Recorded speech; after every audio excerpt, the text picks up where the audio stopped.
जय हिंद प्यारे भाइयों, मैं हूं आर विशाल और मैं आपके बीच आज आया हूं ये बताने कि इंडियन आर्मी में कैरियर बना करके देश की सेवा और अपने परिवार का सम्मान बढ़ाने वाले बच्चों के लिए बहुत बड़ी अपॉर्चुनिटी, बहुत बड़ा तोहफा दिया एक तरीके से। बहुत बड़ा बदलाव आया है इंडियन आर्मी भर्ती परीक्षा में। आखिर क्या बहुत बड़ा बदलाव है? तो देखिए, कभी भी पहले क्या होता था, कोई भी बच्चा किसी एक पोस्ट के लिए जा सकता था। अब क्या हो गया? अब देखिए, इंडियन आर्मी भर्ती 2025 की बात करें अगर, तो देखिए इंडियन आर्मी की अग्निवीर भर्ती परीक्षा 2025-26 के लिए तैयारी शुरू हो गई। बात क्लियर है। इस बार भर्ती प्रक्रिया में सेना ने बदलाव किया है। क्या बदलाव किया है? बदलाव ये भाई, नई व्यवस्था के तहत अब अभ्यर्थी एक आवेदन पत्र पर 2 पदों के लिए, एक आवेदन पत्र पर 2 पदों के लिए आवेदन कर सकता। अभी तक ये व्यवस्था नहीं थी। अब इससे बहुत बड़ी अपॉर्चुनिटी आ जाएगी कि इन केस अगर आप एक पद के लिए फेल होते हैं तो दूसरा आपके पास चांस है, वहां पे आप एग्जाम दे करके पास कर सकते हैं। क्या क्या बातें देखिए, आवेदन कर सकते। मंगलवार को सेना भर्ती कार्यालय पिथौरागढ़ की ओर से जारी सूचना के मुताबिक पहले आवेदकों को एक आवेदन पत्र पर केवल एक पद के लिए आवेदन करने की अनुमति, लेकिन इस बार युवा Agniveer, general duty technician, tradesman और क्लर्क जैसे किसी भी 2 पदों के लिए एक साथ एक ही आवेदन पत्र पर, 2 बार फॉर्म भी नहीं भरना, एक ही आवेदन पत्र पे आप दोनों को टिक कर सकते हैं। हाँ, अब देखिए, ये इंपॉर्टेंट चीज़ ये है, हालांकि प्रत्येक पद के लिए अलग अलग लिखित परीक्षा देनी होगी।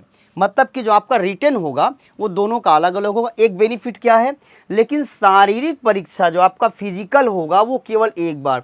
अगर एक बार आप इसमें पास हो गए हैं तो दोबारा आपको फिर से फिजिकल नहीं देना होगा। इट मीन्स कि ये आपके लिए बहुत बड़ा तोहफा है। आप सोचिए कि एक फॉर्म में अगर 2 एग्ज़ाम देने को मिल जा रहा है आपको, तो इंडियन आर्मी ने अपने मतलब कि जो भी एस्पिरेंट्स हैं इंडियन आर्मी में जाने का सपना देखने वाले, उनके लिए वास्तव में ये बहुत गुड न्यूज़ है। अब देखिए, आगे बढ़ जाते हैं। इसमें और क्या बातें हैं भाई, और इसमें क्या बातें हैं? अग्निवीर भर्ती प्रक्रिया में बदलाव का लाभ यह होगा कि यदि कोई आवेदक एक लिखित परीक्षा में असफल होता है तो दूसरी परीक्षा में और दूसरी में सफल होता है, उसे अग्निवीर भर्ती में शामिल होने का मौका मिलेगा। आवेदन प्रक्रिया इसी माह के अंत तक शुरू हो सकती है। इसी माह मतलब फरवरी माह के अंत, मतलब अंत तो आ ही चुका है। अब लिखित परीक्षा अप्रैल में आयोजित की जाएगी। सेना भर्ती कार्यालय में युवाओं की मदद के लिए ये आपका हेल्पलाइन नंबर है 0596429785 जारी किया गया है। भर्ती से संबंधित किसी भी जानकारी के लिए आप इन नंबर्स पे भी जा सकते हैं, हमारे नंबर पे भी आ सकते हैं, क्योंकि सारी जानकारी तो हम ही आपको दे देते हैं।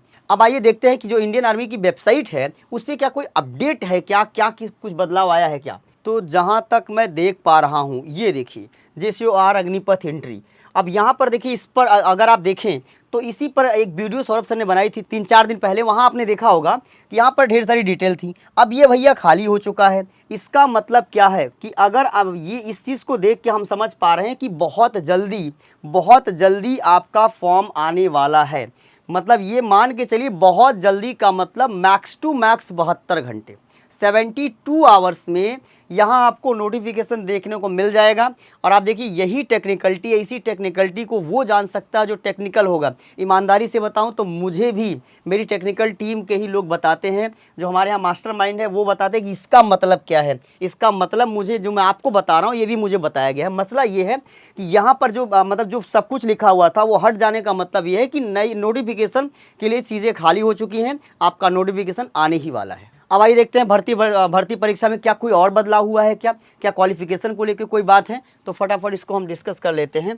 तो अब क्या होगा भैया, अगला देखिए, 10वीं के प्रमाण पत्र के आधार पर करें आवेदन। पिथौरागढ़ सेना भर्ती कार्यालय ने युवाओं से आवेदन प्रक्रिया में सतर्कता बरतने की अपील करी है। भाई बता दिया है कि सतर्क रहना, अपील करी है उन्होंने युवाओं से। कक्षा 10 के प्रमाण पत्र, जो भी आपकी सनद है, सर्टिफिकेट है, उसमें जो भी आपका नाम और अन्य जानकारी दी गई, उसी के आधार पे आप फॉर्म भरेंगे। साथ ही आधार कार्ड में दर्ज नाम के आधार पर आवेदन न करने की नसीहत दी है। मतलब, क्योंकि आप जानते हैं कि आधार कार्ड में नाम कभी भी चेंज कराया जा सकता, एक बार नहीं कई बार।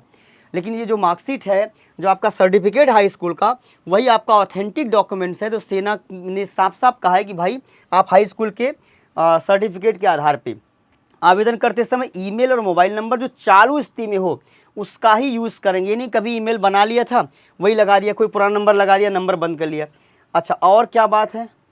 अगली अगली क्या जानकारी आपको देनी है, अग्निवीर भर्ती की अन्य खास योग्यताएं क्या है भैया। अग्निवीर जनरल ड्यूटी जीडी की बात करें तो 45% के साथ 10वीं पास हो और हर विषय में, भाई 33% हर विषय में नहीं आएगा तो 45 बनेगा ही नहीं।